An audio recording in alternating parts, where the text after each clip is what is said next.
Welcome to Making Money. This is Matt McCall. Thanks for joining me. Got a special guest for you today. We're going to talk about an area that you probably have no exposure to in your portfolio, but by looking at the returns over the last 30 years, you probably should. We're bringing on Artem Milinchuk. He's the founder of FarmTogether. This is a company that offers investors the ability to invest in farmland. As I mentioned, over the last 30 years, folks, farmland has outperformed all other U.S. asset classes, believe it or not. So coming up right now to dive into that and the opportunities we see in farmland, Artem Milinchuk.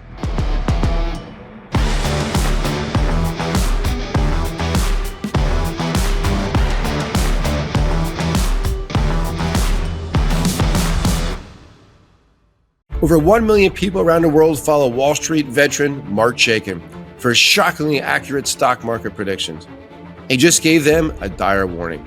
Mark says, we're about to witness an historic stock market shakeup that can soon create devastating losses for investors who don't know what's coming.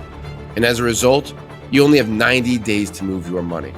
You see, Mark spent 50 years on Wall Street at some of the most prestigious hedge funds in history. And he's been on Fox Business and CNBC countless times. But this is a financial story no one else is telling. And if you let this take you by surprise, you could be in for a world of pain. He explains everything in a brand new free report available at rollingcrash2023.com. He includes a name and ticker of a popular stock that could be directly impacted by what's happening as well. Mark warned of the beloved pet brand Chewy before it fell 45%. Tech company C Limited before it fell 66%. Furniture company Wayfair before it fell 76%. Social media favorite Snap before it fell 36%. And food delivery company DoorDash before it fell 65%. Mark even called the Amazon crash before the FANG stock fell 35%. So you'll want to avoid the stock in this new report immediately.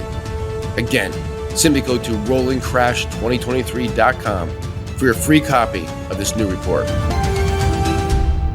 All right, folks, let's just jump right into it.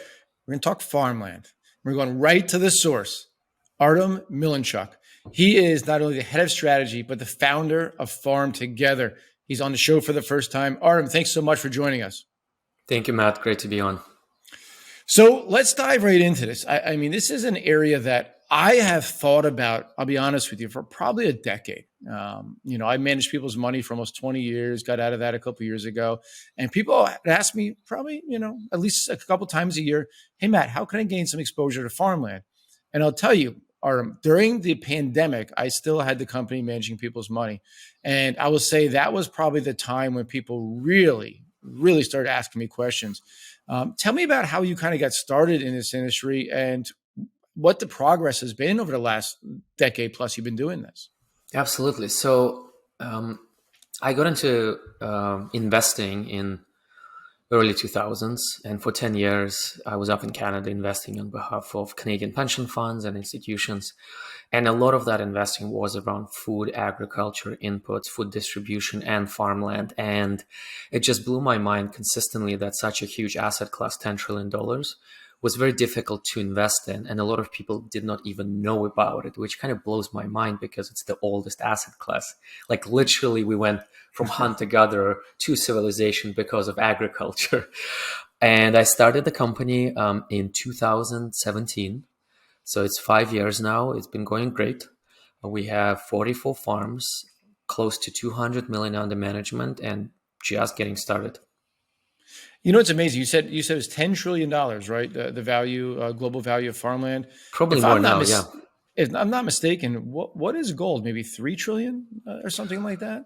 I think you're right, yeah. I can't tell top of my head. Yeah, maybe we can.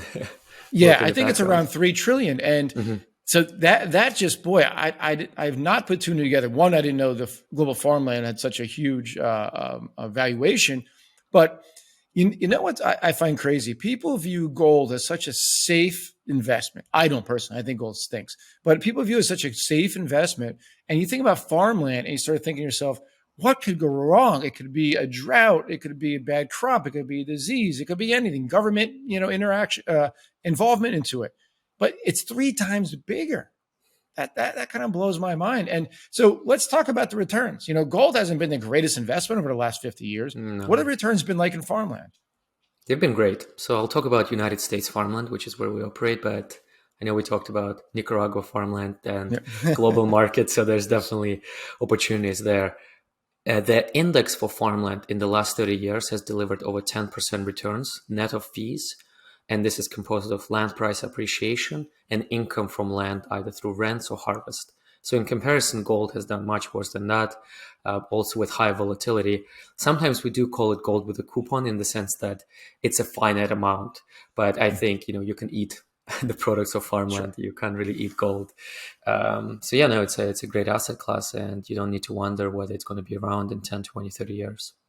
And what is the correlation of farmland to, let's say, the S&P 500? It's small to negative to not just S&P, but most other asset classes. I think the highest correlation up to recently has been with real estate, about zero point 0.4, and I think that has broken down in the last few years because of the pandemic. So it's very uncorrelated asset class. And another point to make, it's done great in periods of recessions and in periods of high inflation. So obviously we're coming out of, let's say, we had the CPI come out this week. It was only 4%. I would say only 4% because it was above 9 at one point last year. So it's come down quite a bit, but still double what the Fed says that they're looking for. So we still obviously have inflation out there. So has farmland the last 2 years during inflation, year and a half or so, give or take, outperformed in that Oh time yeah, frame? it has. So 2022, the return was about 9%. So the inflation for 2022 was less than that, although you're right, we did have Yeah. quite high inflation. And then when we look at historical performance of farmland in periods of high inflation, always has outperformed inflation and even outperformed stocks in certain periods. So yeah, it's historically has proven to be a great hedge. And when you talk about the returns, you talked about gold with a coupon. So obviously you're getting some type of income with that. Mhm. The average investor who looks to diversify portfolio through farmland, do they expect the majority of that gain to come from a capital appreciation, the value of the farm going up, or from some type of income coming from that farm? Good question. It really depends on the types of deals. So some deals are almost exclusively cash yield. There's a bit of price appreciation baked in, but it's mostly cash. Other deals, development deals, we take bare ground, we plant orchards there. So for many years, you don't get anything except tax depreciation benefits, which we can talk about. But then the total return is typically higher, and you get much higher cash flows in later years. So farmland, just like real estate and other asset class, it has a lot of different subcategories. And what's the time frame for something like that if you're actually digging the dirt until Mhm. you actually get some crop producing? 3 to 5 years. And for farmland in general, we recommend, and our deals are 10-year hold. It's a long-term investment. Uh, you get all kinds of events on individual farms, which why one, it's important to build a diversified portfolio of farmland, and two, why it's important to have a long-term view. And that's just, I think, a good advice for investing in general. Yeah, that's the advice that I put out. I mean, we do a lot of innovation investing, so it could be called tech, but it could be healthcare. I mean, you name it. It could be something in logistics, but looking for big picture and 5 to 10 years out. I think you're investing less than 5 years. It's not investing. You're some type of Speculating. long-term swing trader spec. Yeah, because you have no idea what's going to do. But if you look at the return, I'm sure the same thing goes for farmland. The return of the S&P, any rolling 10-year period, I think it's 95, 96% of the time you're going to be making money. So Hmm. to me, that's good odds. If I'm sitting down at a table in Vegas and I have 96% odds, that's a hell of a table. I'm not leaving that table. So, and I assume farmland is pretty similar. It's not as volatile, I assume. It's a lower beta versus the market. It is, yeah. The volatility is less than 7%, which is much lower than S&P, than public REITs. We look at also even bonds about 5-6%. So it's pretty good in terms of volatility. Um, the other way to think about volatility is also it's a proxy for risk. And I think when we say volatility risk, we're kind of putting on our fancy finance hat on. I also, if I think common sense, it's am I going to lose money? And I think with farmland, there's been only 3 quarters where the index was slightly negative.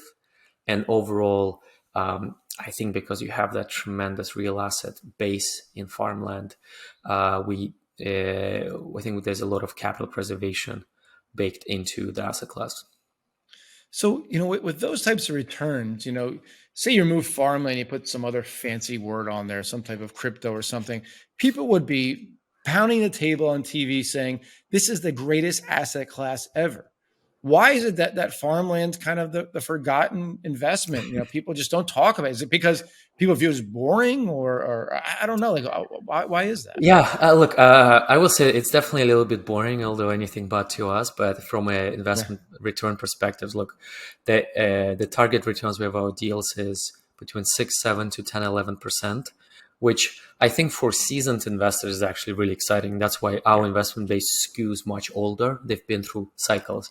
But yeah, if you talk to, your crypto bro 27, like, why would I do 10%? You're going to make 10x on this coin. Well, up to last couple of years. Same with tech stocks. So I think part of it is just we had this, we talk about ZIRP now, zero interest rate phenomena. Last 10 plus years, we had this rising tide lifts all boats. Everyone thought they were Warren Buffett. They thought they were, the Bill Ackman or who have you.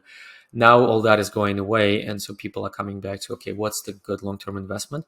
Partially with farmland, it's kind of a unique place where it's a very fragmented market. It's a very low information market. It's a very inefficient market in terms of transactions. So it's just not as accessible to pools of capital in general. If you think about infrastructure investing, Matt, you and I could go and buy the bridge and we just deployed a few $100 million. You cannot do that in farmland. Most farms are small in size in the United States.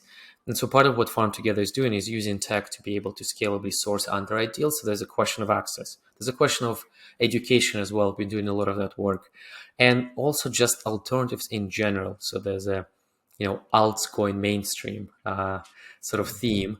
Up to 10, 15, 20 years ago, people generally did not invest in anything beyond stocks and bonds. So all kinds of asset classes beyond stocks and bonds are fairly new in the grand scheme of things. So you talked about technology in the realm of stocks a second ago. We have a stock in one of our newsletters that's a big company. It's involved in farmland, but I view it as an innovation company because what they're doing with autonomous tractors and all the sensors to determine what's the plant, what's the weed, shooting out what needs to be shot out. Obviously, there's all types of technology for tracking water.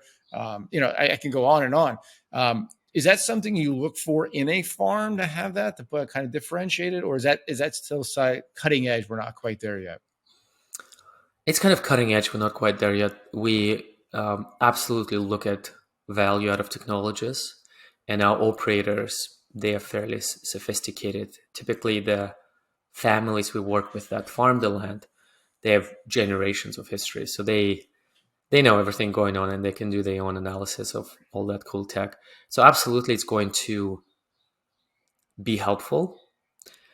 And I think ultimately it'll flow back to the value of the land. So if we look at the price appreciation of land or increase in productivity of land, since 1947, there's been something like a 3.2% increase in yields every year due to performance improvements. And that ultimately flows to the value of land. So I think indirectly our investors will capture it, and then we'll look for opportunities to capture that more directly too. So I'll ask about the deal you have now, but before you jump into that, so the deals that you have, do these farmers come to you, or do you have a team that goes out and looks for farms that are established that you think could be good investments?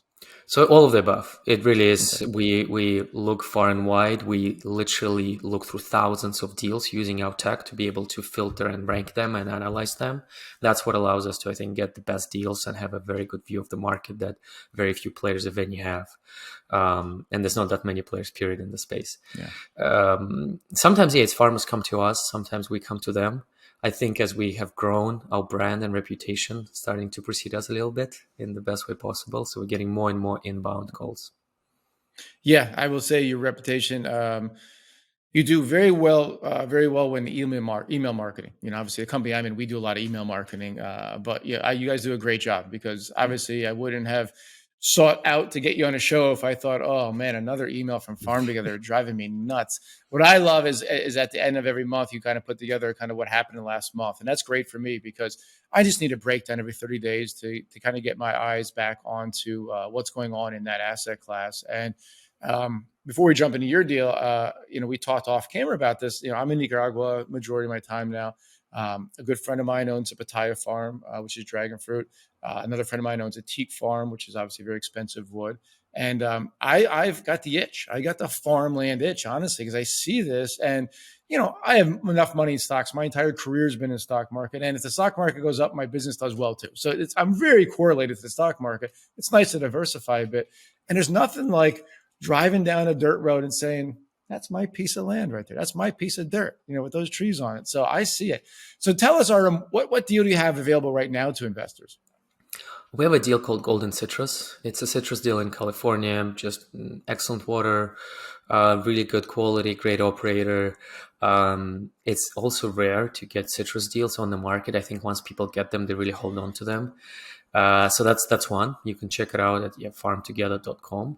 And then we have a rolling availability of our more diversified farmland investment fund that aims to build a diversified portfolio. So if you kind of want to dig a bit more into individual deals, you want to listen to webinars, you want to get a bit more educated. And exactly, I think there's a lot of emotional aspects to knowing, hey, this is my farm, my investment is helping feed the planet.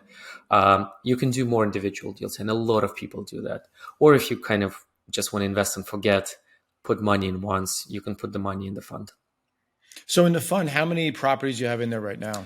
Right now we have 3 properties, but of course that we're just starting. Yeah. And I would say just my 2 cents is just like stocks. You don't buy one stock in your portfolio. That's right. In your asset class, you want to diversify. So I would say to anybody out there listening, if you, from an investment standpoint, if you like the citrus deal, that's great, but I wouldn't put all your eggs in one basket. I'd split it up between 4 or 5 at least. And, over time, as new deals come up, because you never know what can happen, right? I mean, just like anything else, a company could look great on paper, and next thing you know, 2 days later, it's, we've seen that happen in the financial industry just this year with major banks blowing up. So that people never have. So just put that little disclaimer out there. I think you really do want to diversify. And then let's talk about your investors. Where are your investors coming from? Are they accredited? What's the minimum for most of the deals? They are accredited right now. We would love to democratize this more and make it available to everyone, and it will happen one day.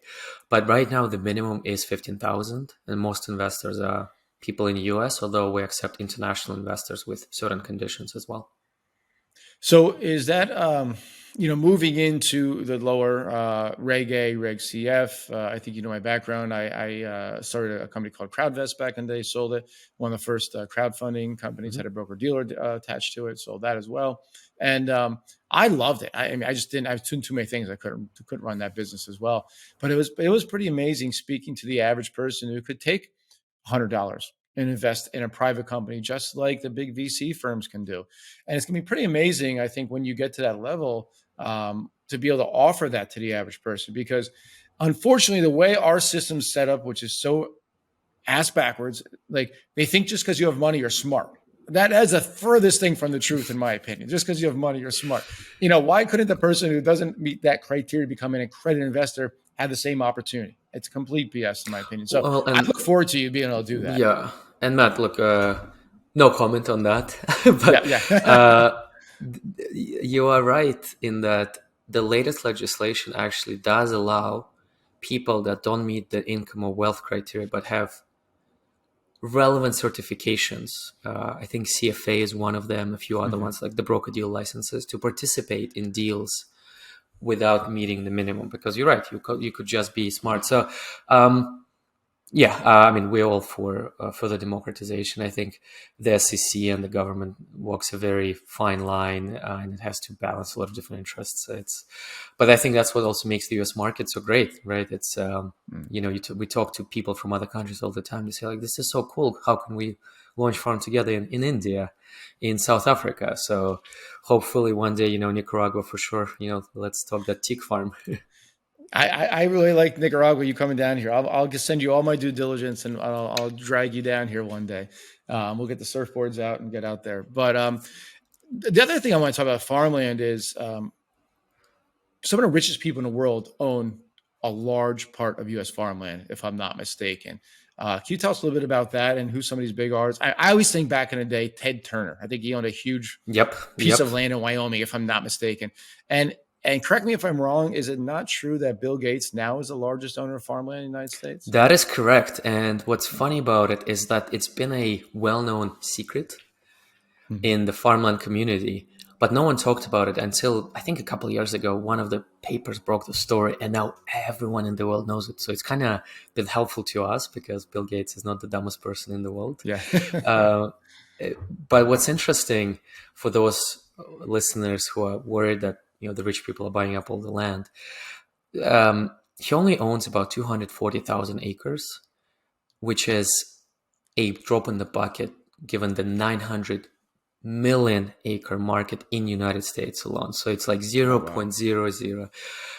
It just speaks to the value of farmland in the world, how spread out it is, how valuable it is, and also how big of an ag powerhouse United States is. So yeah, rich people are definitely adding to farmland. I was reading in Bloomberg just a few days ago that Mr. Dell of Dell Computers in his family office is investing in agriculture and water rights.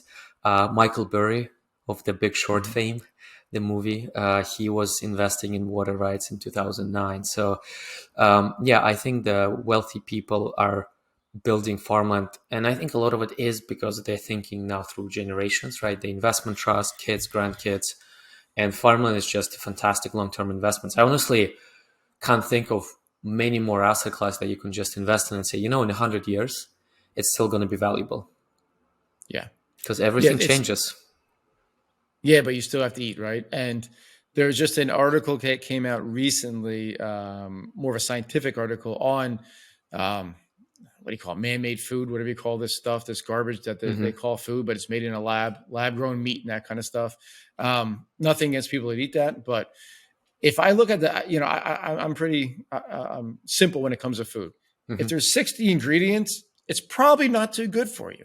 So look at your Beyond Beef or whatever, Beyond Burger. There's like 50 to 60 ingredients on that. It may bleed like it's a beef or whatever, but there's nothing like an organic beef or an organic chicken if you eat meat. No offense to people who don't eat meat, but my goodness, like this stuff's not going away. And when it comes to vegetables and fruits, and like you talk about nuts, that stuff we all need and love. Like it's not going anywhere.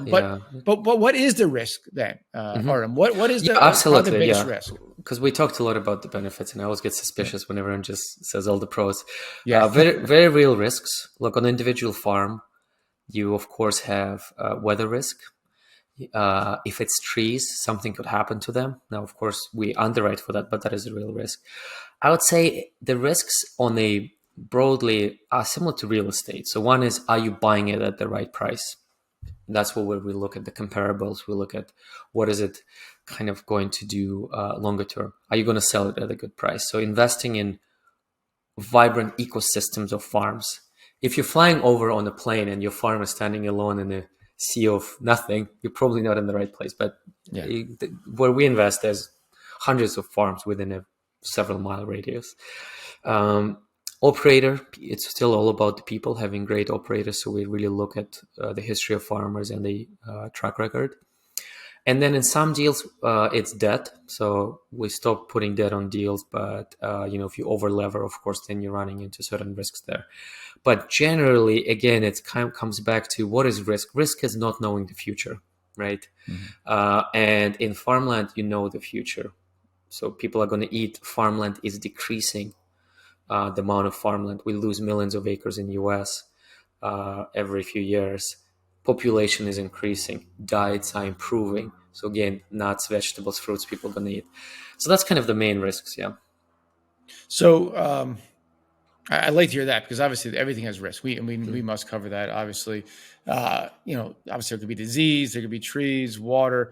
I think water. It just obviously. California's really been in a drought for decades, if you really kind of look at the numbers. And I know obviously there's a lot of farmland out there and type of the citrus deal out there.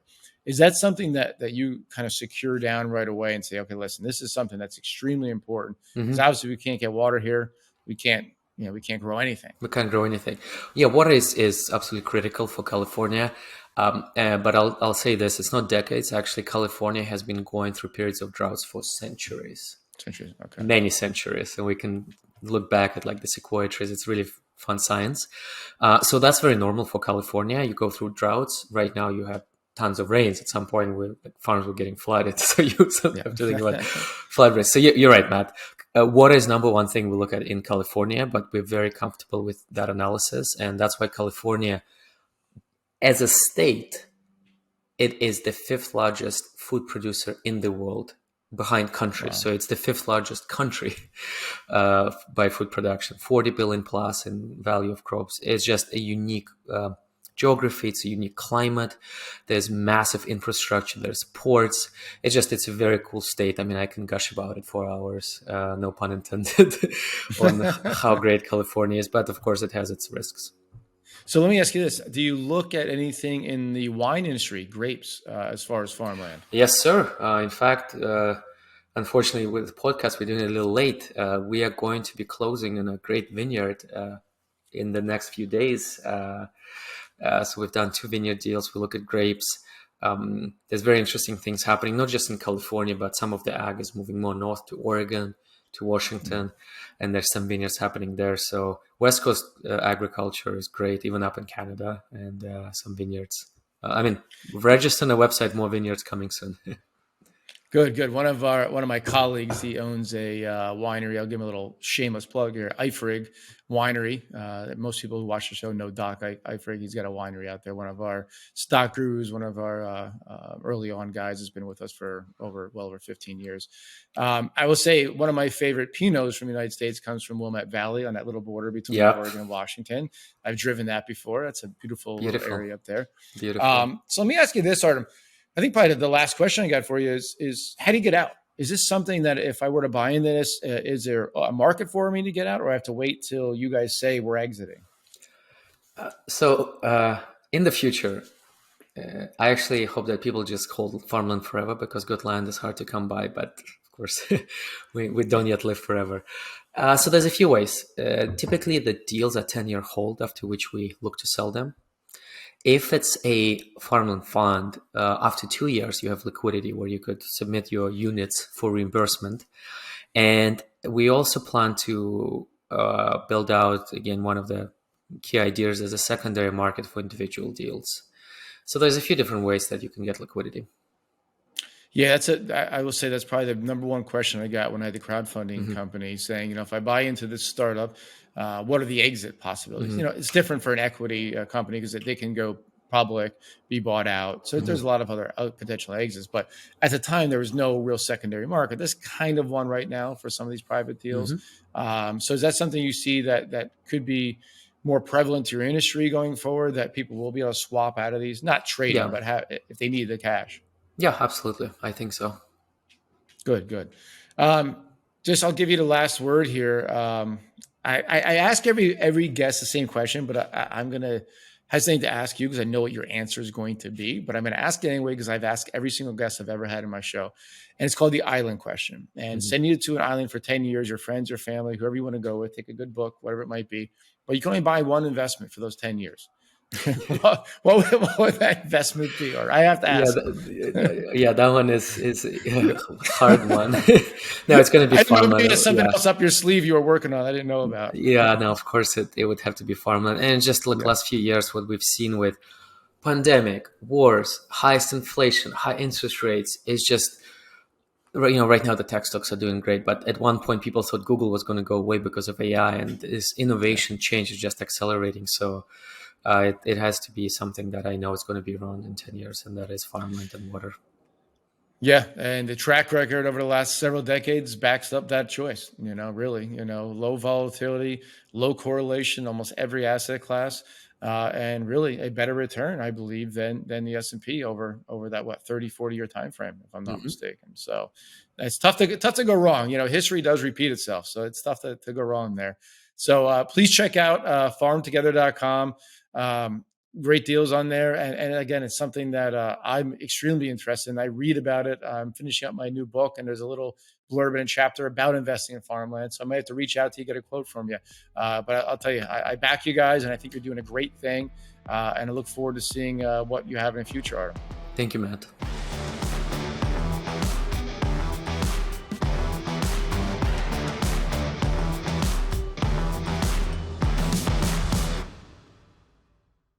Opinions expressed on this program are solely those of the contributor and do not necessarily reflect the opinions of Stansberry Research, its parent company, or affiliates.